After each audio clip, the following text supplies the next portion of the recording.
The broadcast is now starting. All attendees are in listen-only mode.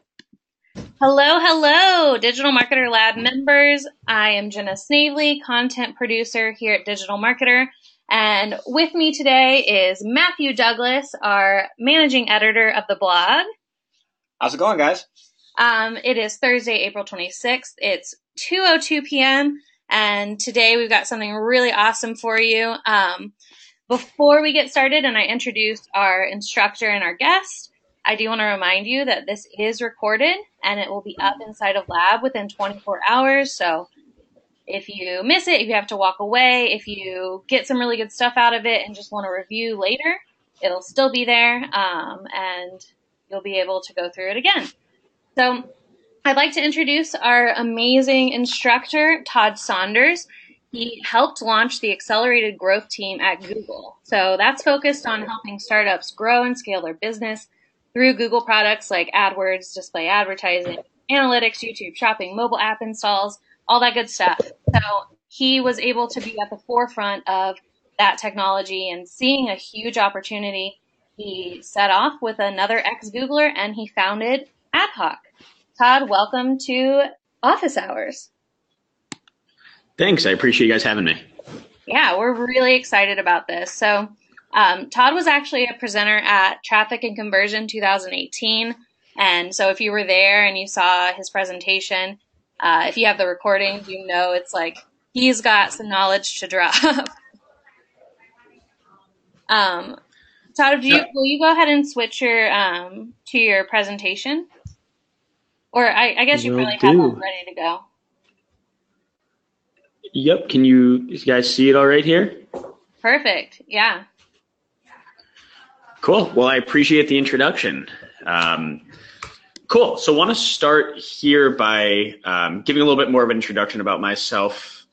So like mentioned, my name is Todd. I'm currently the founder, co-founder and CEO at a company called AdHoc. We help small to medium businesses optimize their digital advertising. My background is been AdWords for the last 5 to 6 years. I helped co-found the accelerated growth team within the AdWords team at Google. Really what our focus was there is to help companies grow from $1,000, $2,000 in ad spend to $100,000 in ad spend. So I've seen everything from the small business trying to spend $1,000 to, the big business trying to spend close to $1 million. We left Google back in 2013 to start AdHoc. Here's a little picture of us at Google as proof that we were actually there. And here's kind of our journey, just so, again, you can understand my background and where we're coming from before we dive in. So left Google in 2015, joined Techstars in 2015 in Boulder, Colorado to start AdHoc. Since then, we've gone on to raise $4.6 million. We have over 1,000 customers to date. And our company is about 45 people. So a lot has changed since our time at Google.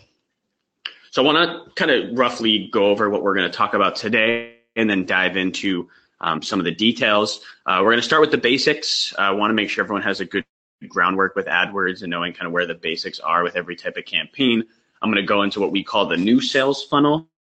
I'll then dive into some campaign types and best practices, and I'll leave everyone here with some things to remember. So let's start with the basics. So the first basic of every AdWords account is targeting, right? Every single account needs to target a location. So the first type of targeting and the most popular type of targeting is radius targeting. So with radius targeting, you can target a 5-mile radius, a 10-mile radius, a 25-mile radius, really any mile radius around the location that you want to show your ads to. Now, there's a ton of other ways that you can use location targeting. You can do it with income level targeting. You can target central commercial areas. You can target universities. You can target airports. However, generally the easiest one to do that most people use is just simple radius targeting.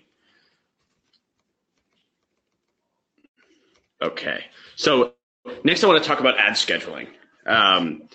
So every single AdWords account has an ad schedule. So you can show ads from 12 a.m. to 12 a.m. You can show ads from 8 a.m. to 9 p.m. And when we talk to a lot of customers, we notice that their ads are showing, 12 to 12. And what ends up happening for these customers is that there's a lot of wasted spend from 1 a.m. to 8 a.m. So every single AdWords account, you can day part it. If you're if you're a local business and you want people to come into your store and you're only open from 9 a.m. to 8 p.m., you might want to make your ads only show from 9 a.m. to 8 p.m.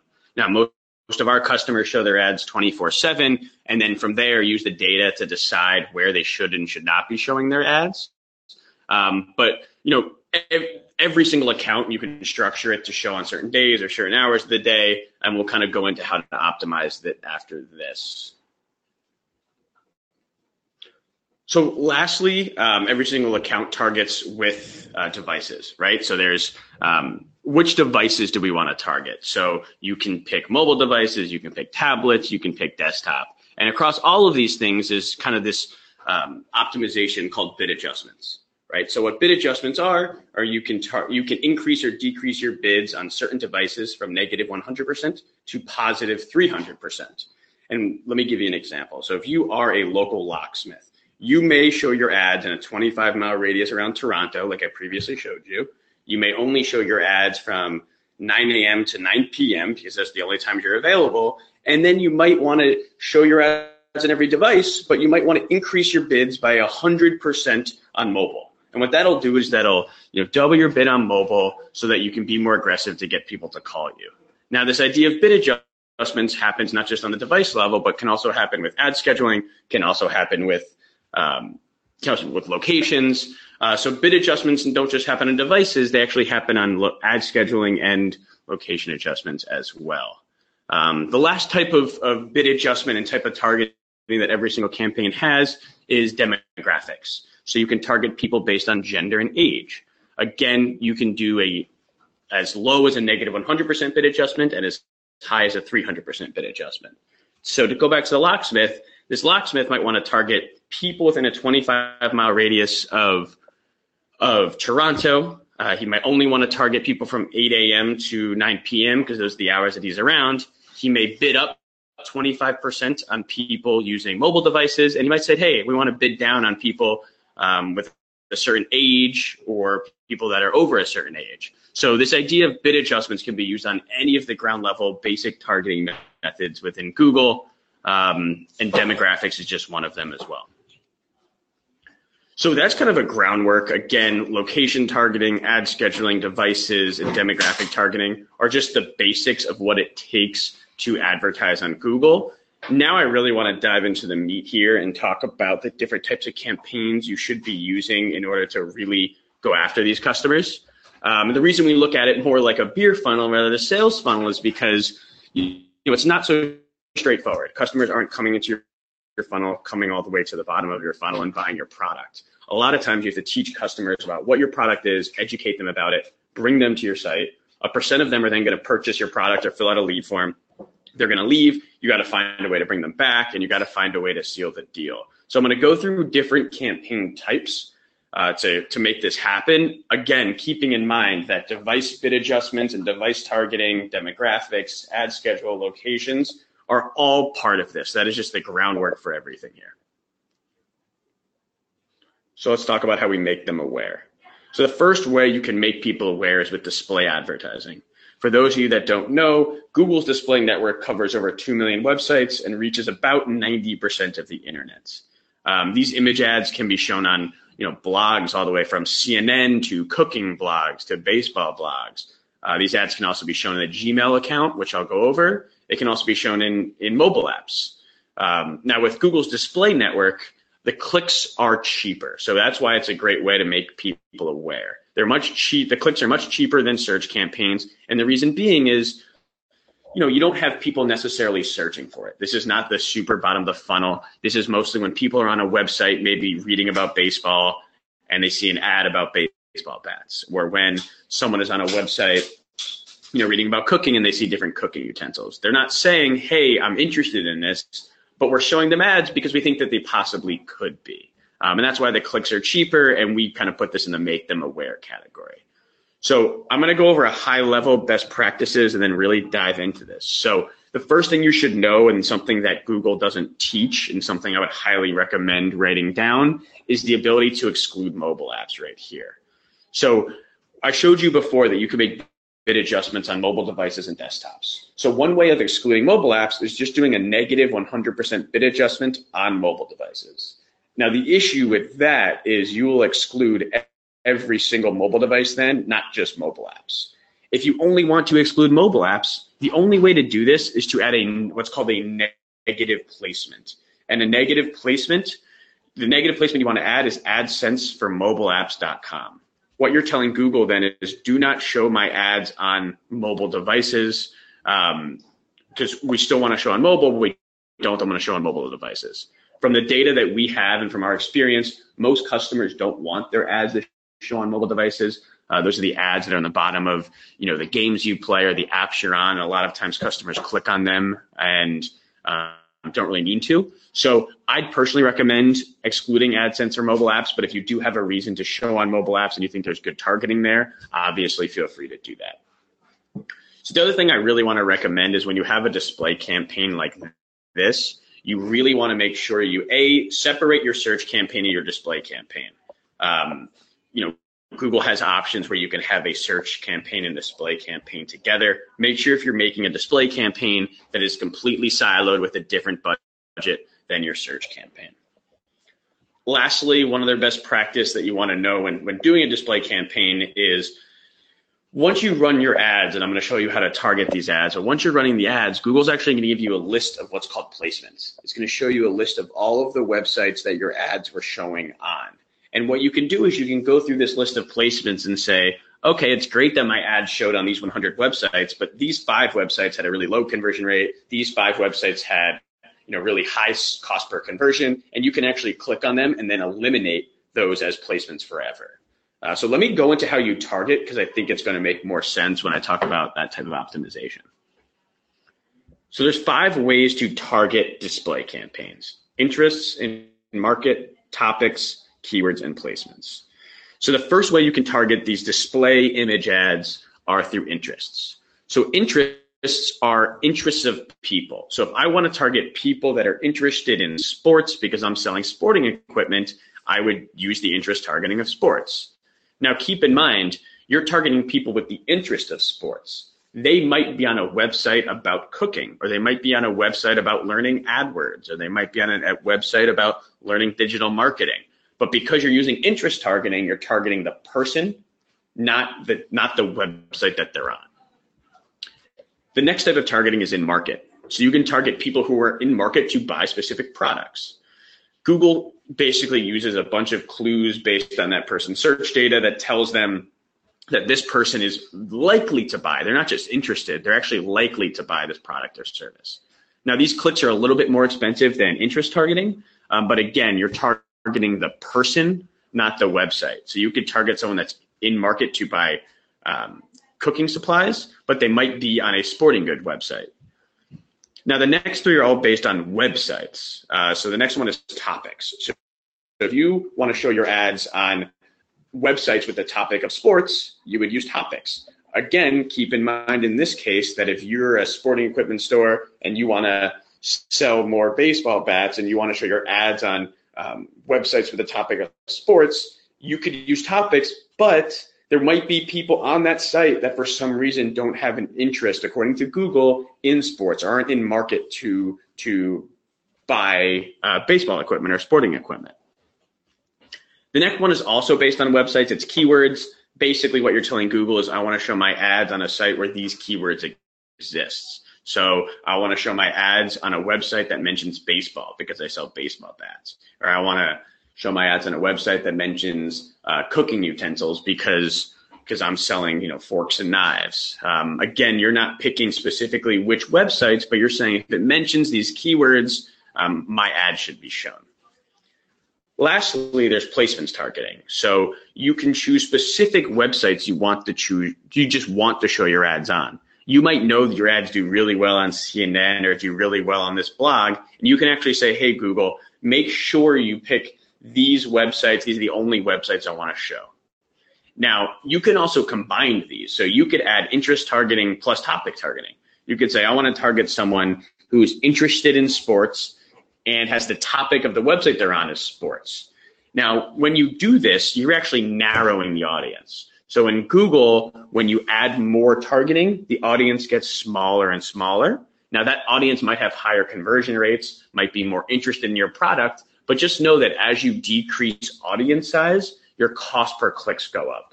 So you might say to yourself, okay, if I'm a sporting goods store, I want to target people who are interested in sports, who are in market for sporting equipment on a topic of a sports website with the keyword of baseball.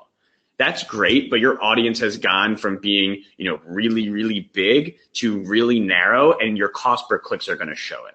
So I always recommend starting broad, figuring out what's working, and then trimming the fat and getting closer and closer into a narrow audience. Now, one strategy we recommend for all of our customers is to build 5 different display campaigns when you're starting out. Now, you obviously have to have the right amount of budget to do this. You need to make sure you're able to get statistical significance before executing something like this. But I recommend having an interest campaign, in-market campaign, topics campaign, and keywords campaign. This will allow you to split your budgets appropriately.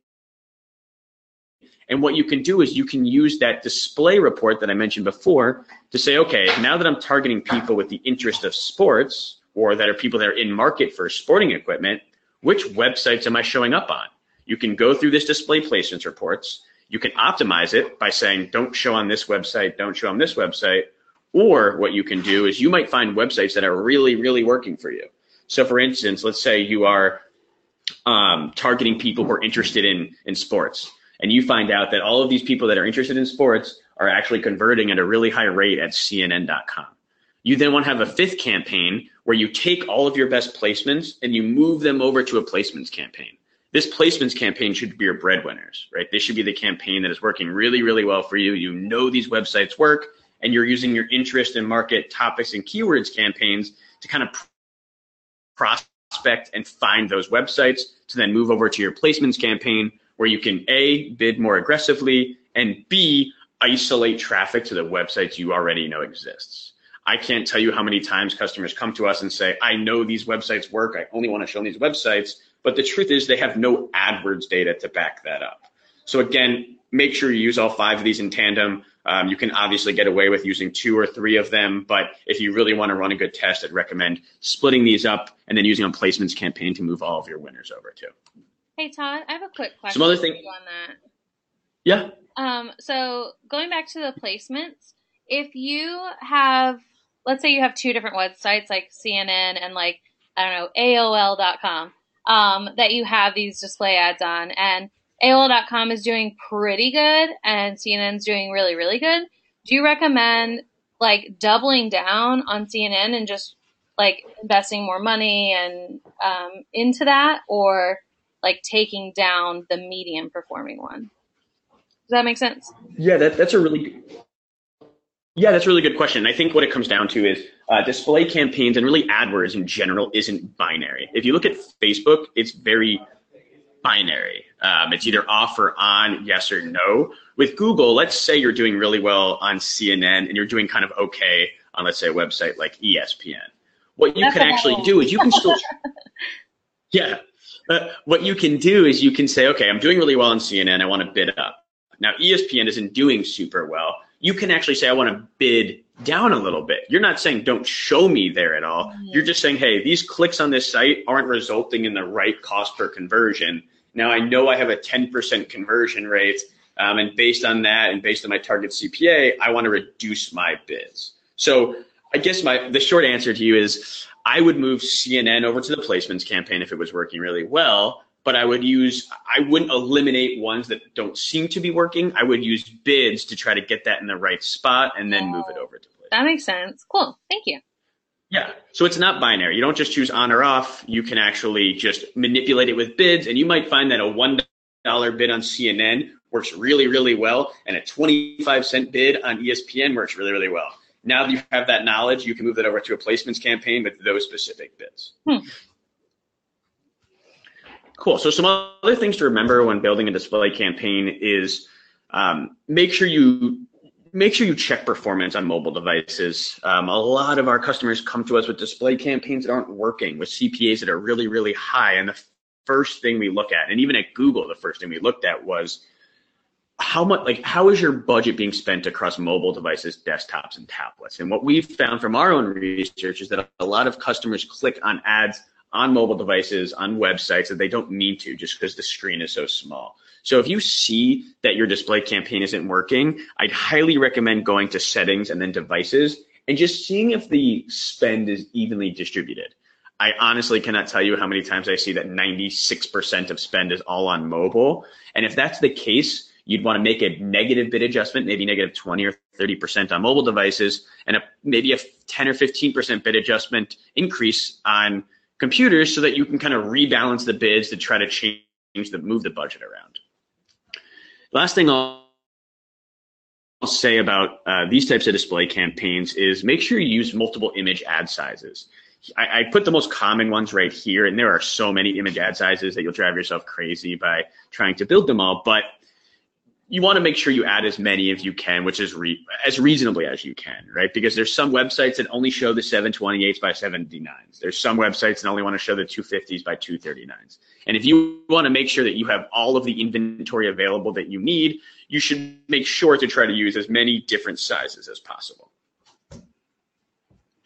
So another type of display campaign that I really, really love are Gmail ads. Gmail ads are fairly new. They're probably introduced a year and a half ago to customers. They've been in beta for probably 3 or 4 years to this point. But Gmail ads are really great. The clicks are really cheap. They're also a really good way to target competitors and complementary products and services. And I'll explain why in a second. But basically how targeting works is you create a display campaign. Okay, so very similar to the display campaigns I was talking to. You set up a display campaign, and this is actually a placements campaign. So we're telling Google, we know which placement we want to show, and this is the only placement we want to show. And that placement that we're going to do is mail.google.com. So we're going to tell Google, hey, we want to only show our ads on mail.google.com. And then what you want to do is layer keywords on top of that. So like I said before, that's going to narrow your audience. But what you're telling Google is I only want my ads to show within Gmail by making the placement mail.google.com. And I want to add keywords on top of it to make sure they're talking about the right things. So let's say, for this example, I'm selling diapers. I would want to create a display campaign. I would want to target the placement mail.google.com. And I would want to add the keyword in as diapers. What that's going to do is that's going to show ads to people in Google, in Gmail, where people are using the word diapers in their email. So Gmail ads really, like, the clicks are inexpensive. There's less competition, and it's really because not everyone knows how to set them up and they're fairly new. I would expect cost per clicks to go up year over year from here on out. But if you're watching this and you're looking for a way to get cheaper, pretty targeted traffic, I'd highly recommend setting these up before the clicks get, as expensive as display and some of the search campaigns. So some things to know when you're creating these Gmail campaigns. Number one, you need to add in the metric clicks to website. There's a big difference with Gmail ads with the metric clicks versus clicks to website, and you can kind of see this below. So a Gmail ad is this yellow banner right here, which is an ad that shows up in your inbox. When a user clicks on this, you're going to get charged, and Google's going to call that a click. But you might look in your analytics and say, hey, I'm getting no traffic to my website. Well, what's going on? That's because you didn't add the metric clicks to website, which is actually the second step. So Gmail ads have 2 steps, a little bit more friction, but more targeted. So a customer has to click here, that's a click. They then see your full ad. If they click on this, that's a click to website. So just make sure you really know what your cost per click to website is by adding in clicks to website as a metric, not just clicks. Like I mentioned before, this is a really good way to target competitors in similar products. Let's pretend we are Airbnb for a second. So if I'm Airbnb and I'm trying to target people who are interested in hotels, I have a bunch of different options. I may bid on some of my competitors. I might bid on some of my competitors on Google, but that's going to be really expensive. Or I can target people who are getting emails from my competitors, right? So I can target people who are getting emails from Hotel Tonight. And that might be a really easy and much cheaper way to bring competitive traffic onto our site and get them to understand more about our brand. Similarly, Airbnb might say, okay, well, what else is in the sharing economy? Uber. people are getting emails from Uber might also be interested in Airbnb. They just have to learn more about it. Now, you wouldn't want to use search campaigns because it's too expensive to bid on Uber, and you're not going to get that many conversions for people looking for Uber and then somehow get them to list a house on Airbnb. But Gmail ads are a really good way to make people aware. And if you think in Airbnb's case that people who look for Uber are likely to be Airbnb users, Gmail ads is a perfect tool for that.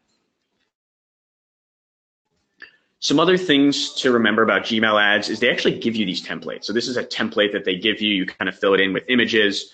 There's all different types of templates. The one thing I just would recommend is make sure there's a call to action button.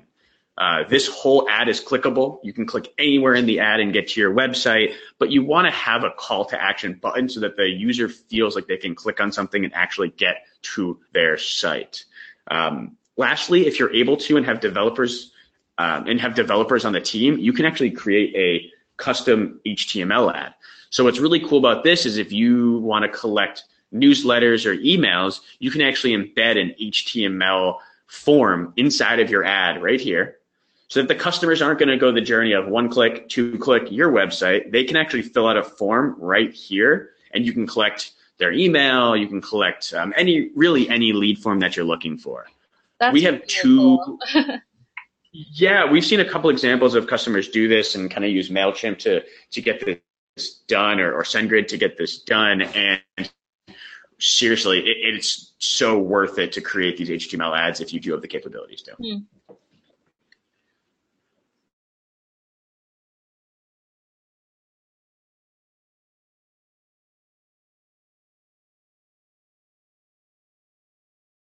That is, how do we bring people back? So you've made people aware about your business, and that's great. But how do we bring people back to your website? Because you know only 10 or 15 or 25% of those people are going to buy. Not all 100% of those people are going to buy or fill out your form. There's going to be a percent of people that see it, say, great, that's good, I know about this site, and probably leave. So the best way to bring people back is remarketing. At a high level, if you've ever clicked on an ad on Amazon, Amazon will follow you around with an ad all around the internet. That is remarketing. So the way what remarketing is showing ads to people that came to your site and did not take the action you wanted them to take. Remarketing ads can be shown on the display network with those images that I talked about before. They can be on the search network, which I'll talk about in a second, or they can be on YouTube. So you could say, okay, anyone that comes to my site but doesn't fill out this form, when they're on YouTube, I want them to watch this video before they watch their video. Another example can be someone comes to my website, clicks around, adds a product to their shopping cart. I want to follow them around the internet with a 10% off that says, 10% off these brown shoes. Don't forget to check out. So remarketing is a really good way just to remind people of what step they were in the process and to bring them back. Similar to the beginning of this presentation, you can make demographic bid adjustments. So you can increase or decrease your bids on genders and ages. You can increase or decrease your bids on devices, locations, days of the week. Everything that we talked about before, you can make these adjustments in remarketing. Another thing to remember is you want to use multiple custom combinations. We see too many customers say, I want to do remarketing. So what they do is they create an ad that says, hey, 25%, you came to our site, didn't fill out this lead form, we'll give you 25% off if you sign up today. Well, the problem is everyone that hits your website is very vague. There's some people that spent 5 minutes on your website. There's some people that got to your shopping cart. There's some people that just bounced from your website. And what you really want to do in AdWords is set up multiple lists. And you want to have the highest intent lists and the lowest intent lists. You might want to show an ad to people that got all the way to the shopping cart, an ad that says 25% off if you order today. However, someone that got to your homepage and kind of bounced and left within a couple of seconds, obviously the message didn't resonate with them. So maybe you just want to give them some other type of messaging. You don't want to just offer them a coupon. You want to offer them, maybe your website says save time and money with our service. They bounce, so maybe their marketing ad should say, our service makes you happier in life. So again, make sure you have multiple custom combinations because you're going to want to have different messages for someone that got all the way to your shopping cart and abandoned it versus someone that hit your website. Another thing to keep in mind is please create your own image ads.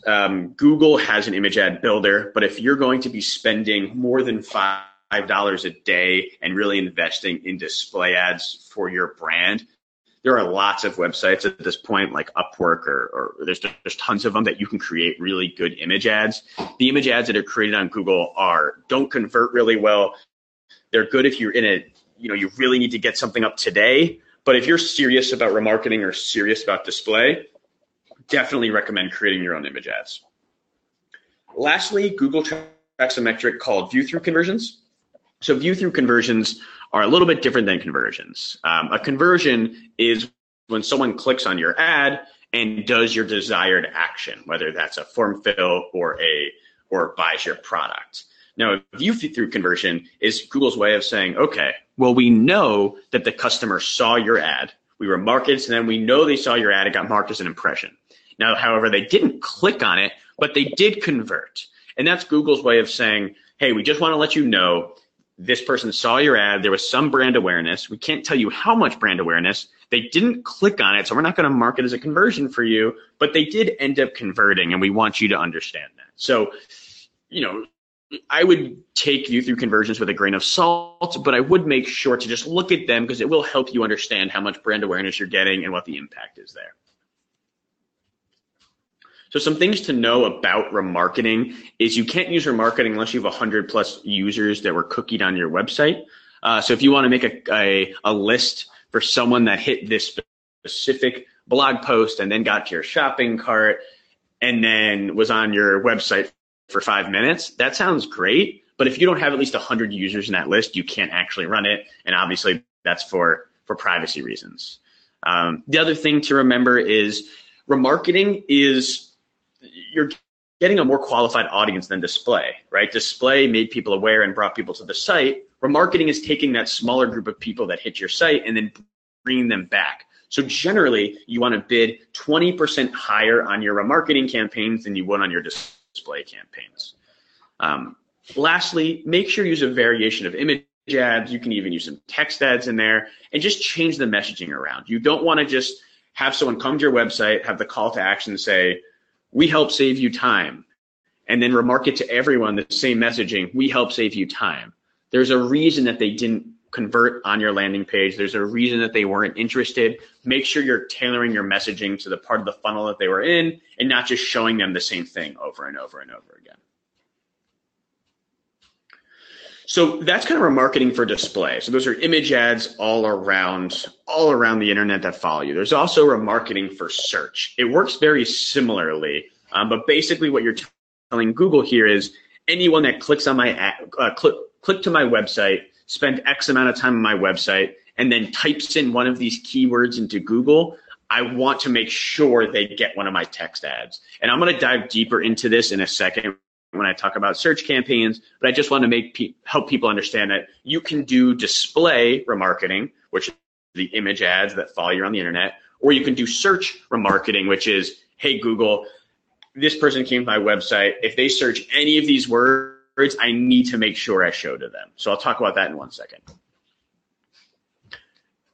The most popular type of remarketing and the type of marketing we see about 95% of our e-commerce customers use is dynamic remarketing.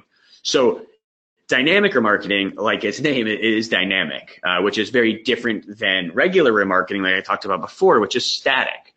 So let me use the Amazon example just so that you can get a full picture here.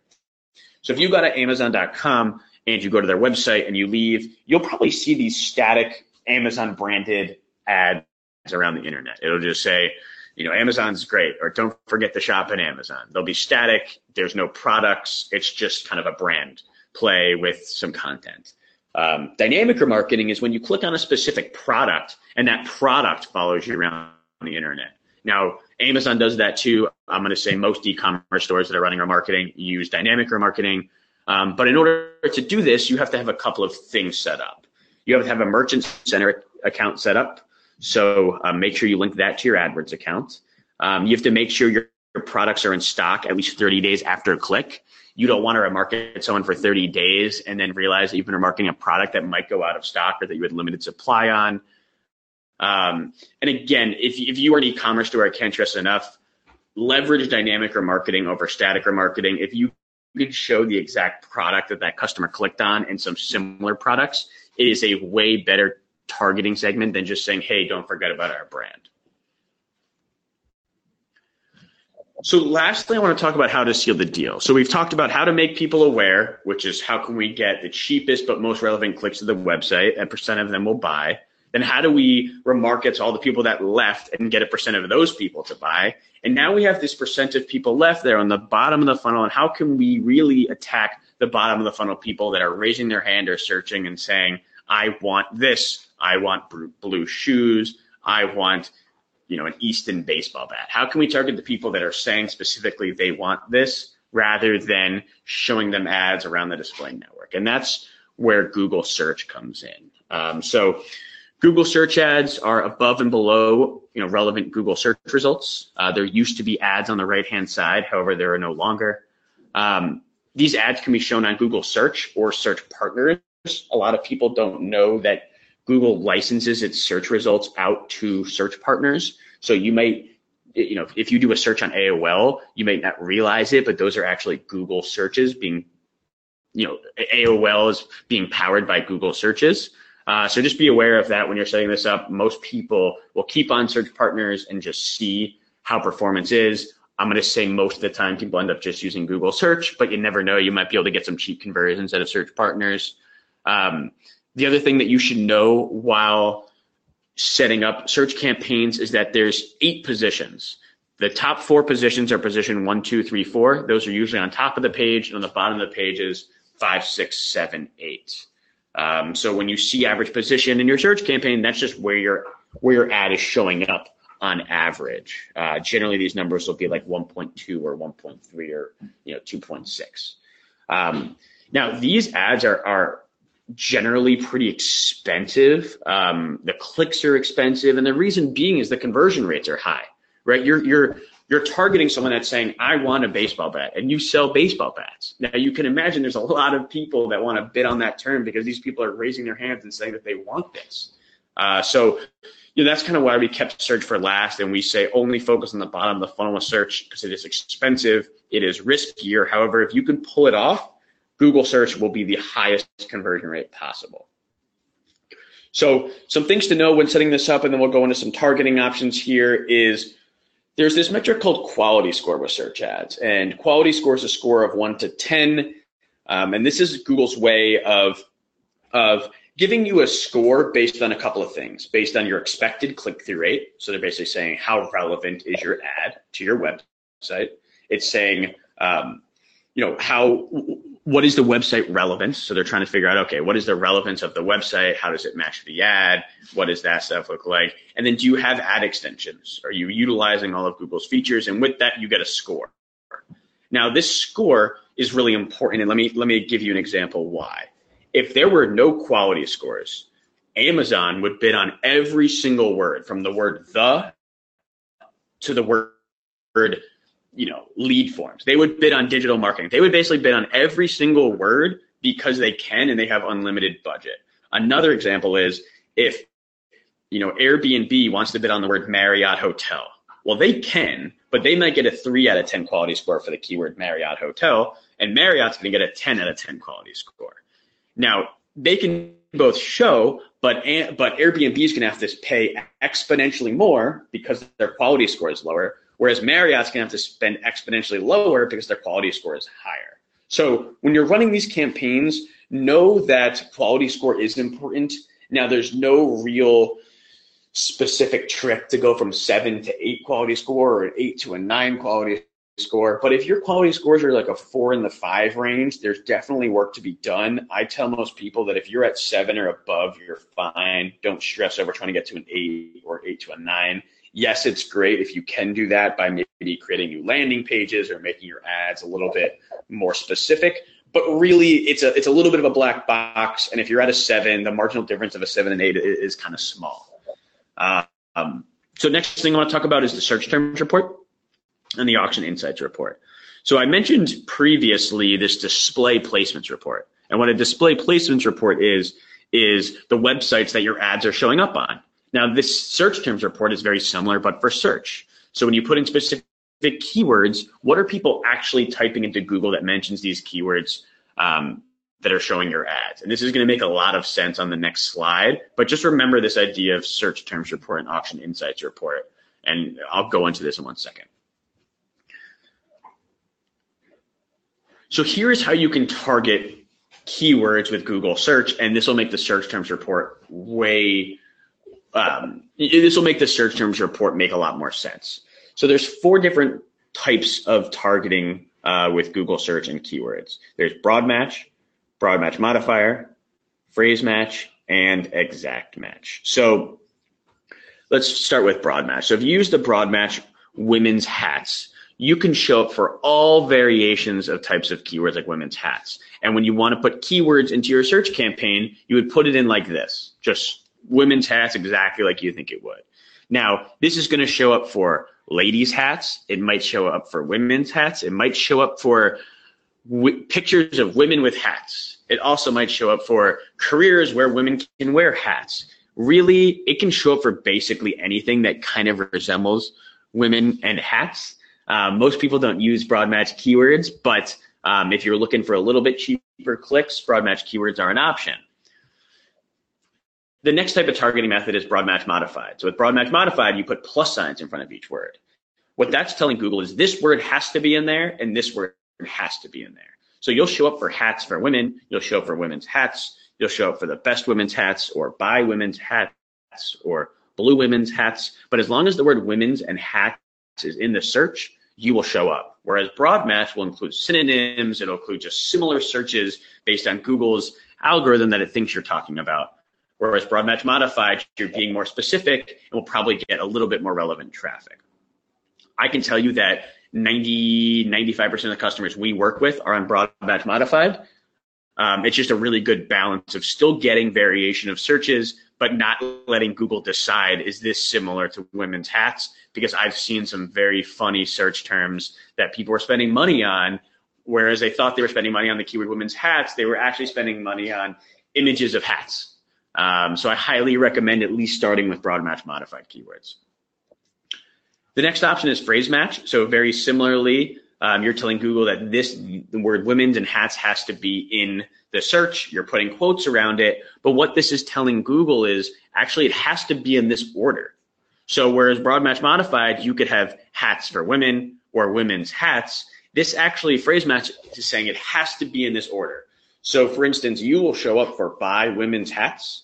But if you show up for you will not show up for hats for women because it's not in that exact order. So anything can come before or after it, but you can't have anything between.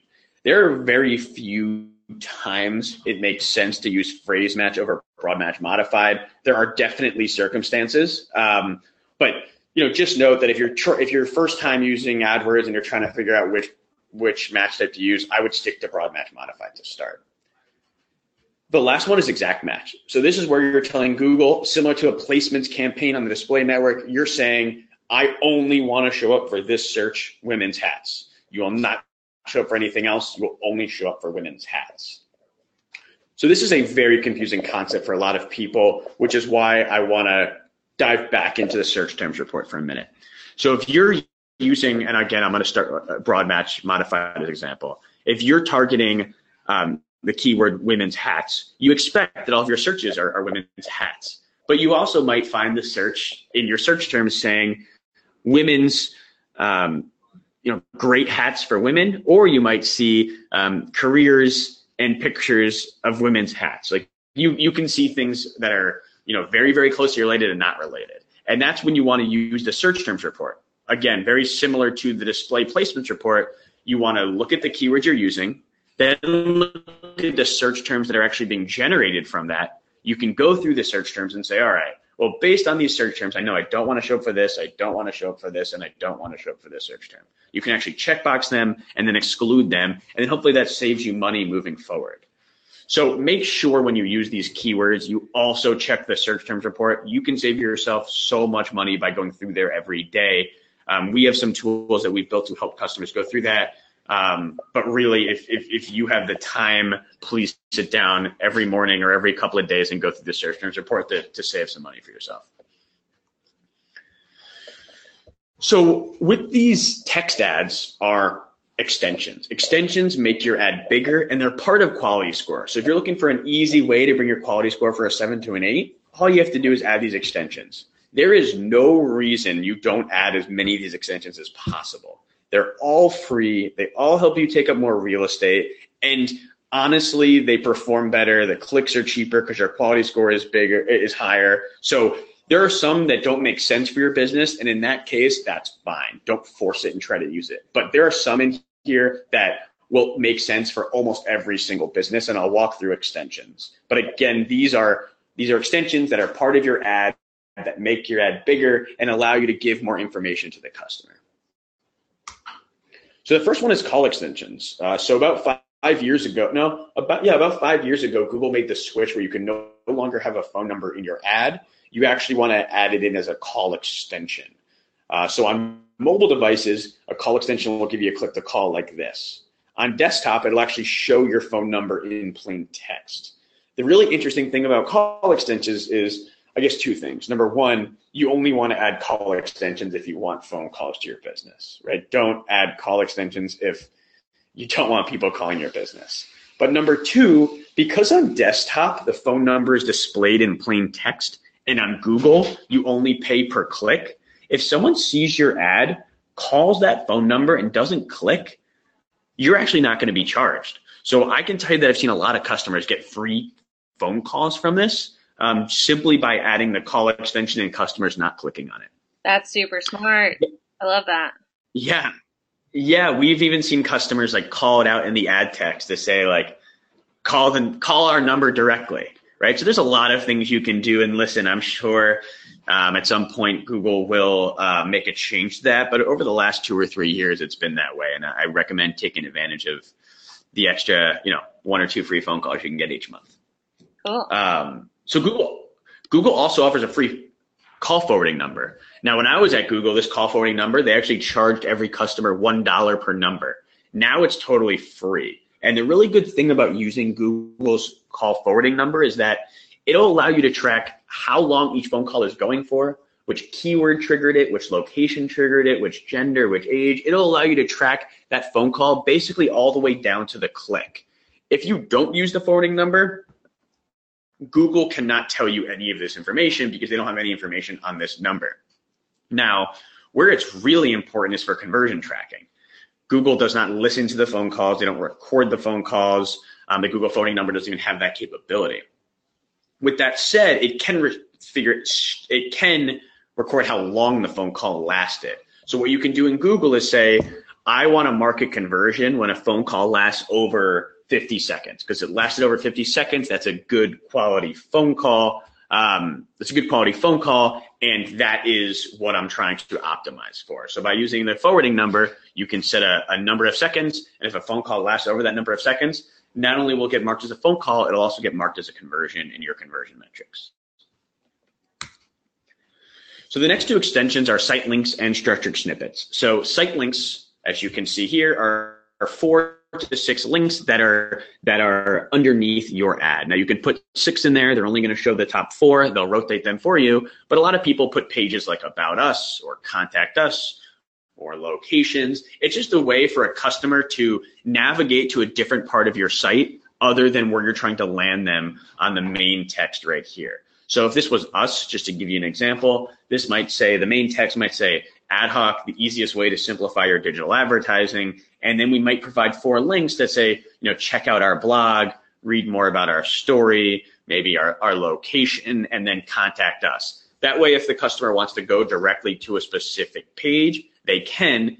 And for your sake, look at the difference of the sizes. If you just did line 1 or you did line 1 plus the extensions, your ad is almost double the size. So, I highly recommend using site links. If you aren't using site links, I would say the only reason you don't want to use them is if you have a landing page that you want everyone to go to, that you do not want them to go to anywhere else. There is no other page that you can convert people on. Sure, then maybe site links aren't for you. But for most people, there are other pages that make sense and tell your story, and it's worth it to make your ad bigger. Next is structured snippet extensions. You can see down here, these are the site link extensions, the blue hyperlinks. whereas structured snippets are not clickable. These are just ways to tell customers more about the brands you offer, the styles, the types, the different services, the different courses. So you can see on this example, they're just listing off their service catalog, and then the site links were resources, about us, all solutions, and free demo. Again, you can get creative with snippet extensions. There's a whole bunch of different ways to use it. They're not clickable, but your ad is bigger. Like without these structured snippet extensions and without these site link extensions, your ad is only half the size. So definitely utilize these when you can, and you can get really creative when doing it. So now we also have location extensions and callout extensions. Location extensions are pretty straightforward. Location extension shows your address when someone is searching for you. So if someone is searching for you within a 25-mile radius, Google's just going to show your location. Now you need to make sure you link your Google My Business account, formerly your Google Places account, to AdWords in order for this to work. But if you want people in your store, make sure you're linking the Google My Business, and you add location extensions to your campaign. The next one is callout extensions. Callout extensions are just kind of some bullet points that make you different, whether that's free shipping, whether that's 24/7 customer service, 100 years in business. You can see right here, you have some callout extensions and you have site link extensions below. Again, there's really no reason not to use callout extensions. If you can't call out 3 things that make your business unique, email me and I'm happy to try to help you with it. But there's definitely ways that you can, call out 3 things that make you unique or different that customers should know, and get an extra line of text inside of your ads. So the last thing I want to go through before we run out of time here is Google Shopping. A lot of our customers use Google Shopping. Google Shopping is growing rapidly, and Google Shopping is very similar to window shopping. Right, it's those ads that appear when a user searches for products in the upper right-hand corner of Google search. If you've ever searched for literally any product, whether you type in blue shoes or red shoes or coffee filters, you're going to see 5 or 6 images in the upper right-hand corner, and those are Google Shopping ads. I cannot recommend Google Shopping ads enough for e-commerce customers. Google Shopping ads technically don't use keywords. They actually pull. How it works is you have to set up a Google Merchant Center account. I mentioned Google Merchant Center a couple of slides ago when I was talking about dynamic remarketing. You have to set up a Google Merchant Center account that holds a feed of your products. If you're using Shopify or Magento or any of these big or these big platforms, they have a really easy integration so that you can seamlessly move products from Shopify and feed them into Merchant Center. Merchant Center then feeds those products into Google, and then what Google does is it takes your title and the description of your products and turns them into keywords for you. And when someone searches one of those keywords, your image will appear with your product's image will appear.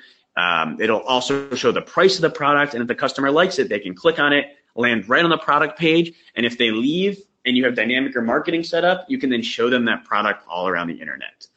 I can tell you that if I owned an e-commerce store, I would put all my money, if I had to take $1,000 and put it all into one campaign type, it'll all be done in Google Shopping.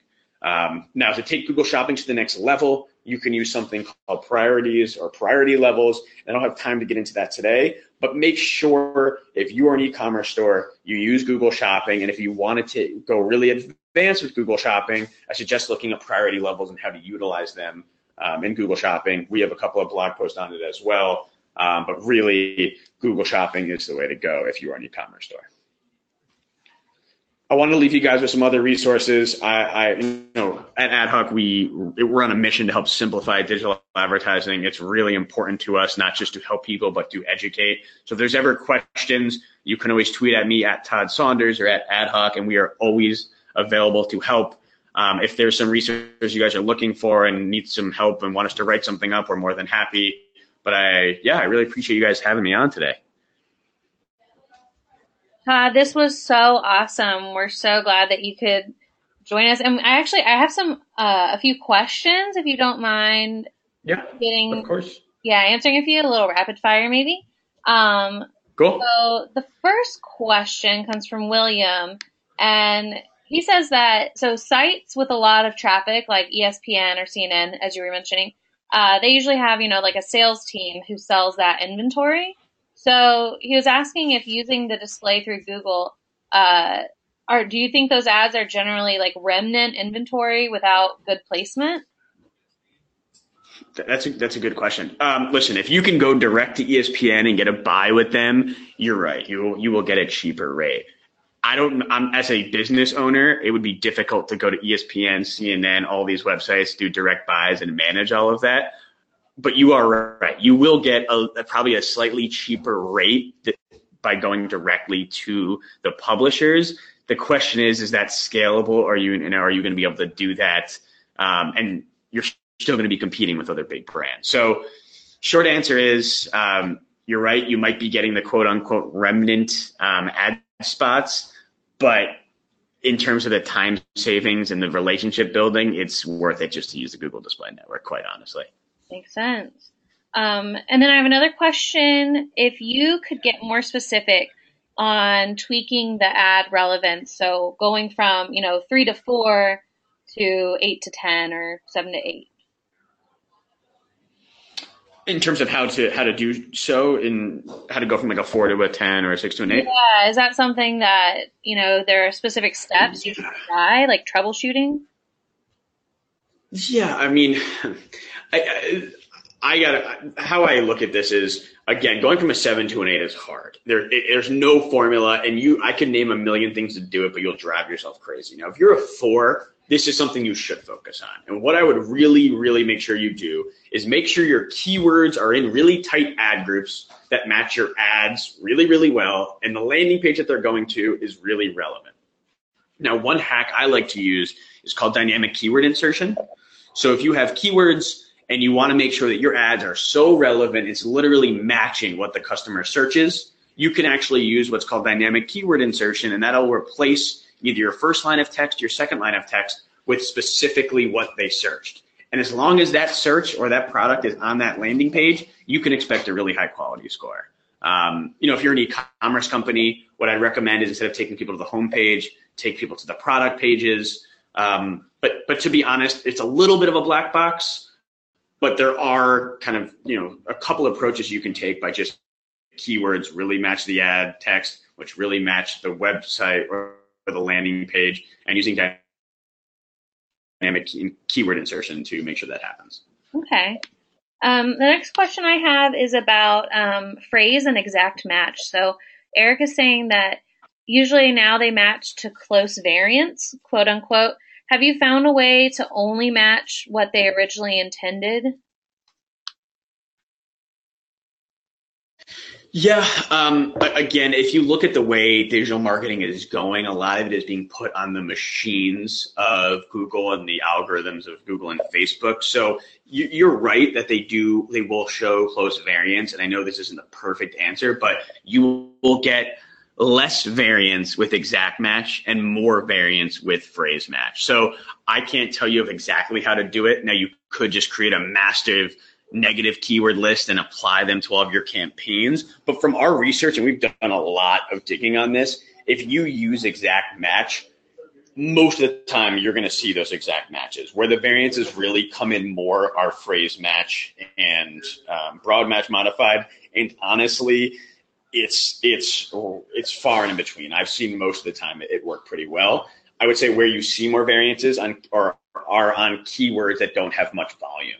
Right? You have an exact match or a phrase match for a keyword that the volume isn't there for the budget you're looking for, and that's when some of the variables come in. But I've seen that very rarely compared to, the less variant type keywords. Okay, thank you. If you don't mind sticking around, I have 2 more questions, if that's okay. Yeah. Of course. This is from Jesse, and they're asking, does the call forwarding number take away the phone number listed on the ad for the free calls? Yeah, so the call forwarding number will replace the call extension. So you'll still get a free call. So just because it's a Google forwarding number, they're not going to charge you. But the Google forwarding number will display instead of your phone number, but it will forward right to your number. Okay. Really quick one, the geofences, can you use them for Google Display? Yes. So what I talked about at the beginning with geofencing, location targeting, device targeting, ad schedule targeting, those are for display, search. Those are really for every type of AdWords campaign out there. Okay, awesome. And I have to add this one because it's just so fun. It's the last one, I promise. So if you have no worries. $1,500 a month of a budget to start with, Okay. where would you focus your dollars? Display ads, Gmail ads, 50-50 split? Fancy. Do I get to pick what type of company I am? Yeah, what would you Am I advertising for ad hoc? Am I advertising for an e-commerce company, or am I speaking generally? Let's just say generally. Okay. If I had to split up my budget generally, what I would do is I would probably spend 50% on search. Search is expensive, but there are bottom of the funnel keywords. I don't care what your business is. There is a search on Google that is so bottom of the funnel that you need to capture as much as possible. And if your budget's only $1,500, you can sure bet that it would be easy for you to spend $750 on that. I would then spend 25% on display, and then I would break up the next 25% between remarketing and Gmail ads. Makes sense. And then, from there. From there you can kind of optimize. And if anyone has a real specific example of their business and you want to know the breakdown, I'm happy to dive in deeper through email or through Twitter. Awesome. And Todd, that's where I'm going to kind of end this. Where can they find you? Obviously, they can find you in these wonderful links that you've shared. But where can they find you specifically? Yeah, so you can find me at Twitter at Todd Saunders. If not, you can always email me at todd@tryadhoc.com. I left a badge here, which is the same one I had for the session at TNC, which was great. If you scan this, you'll get to our calendar so you can talk to us. But I'm always available at email, todd@tryadhoc.com. Happy to answer any questions. Awesome. Well, thank you so much for coming. I know this was a really, really good one. There's so many cool little things that I think will keep people busy for a while. Cool. I'm glad. And everyone who joined, thank you guys for joining us. Those who stuck around the full hour, we appreciate you. We love having you guys live to be able to answer your questions. And of course, this will be up in lab in 24 hours. So we'll see you guys next week. And Todd, we'll have to do this again sometime. Cool. Take it easy, guys. Cool. Bye.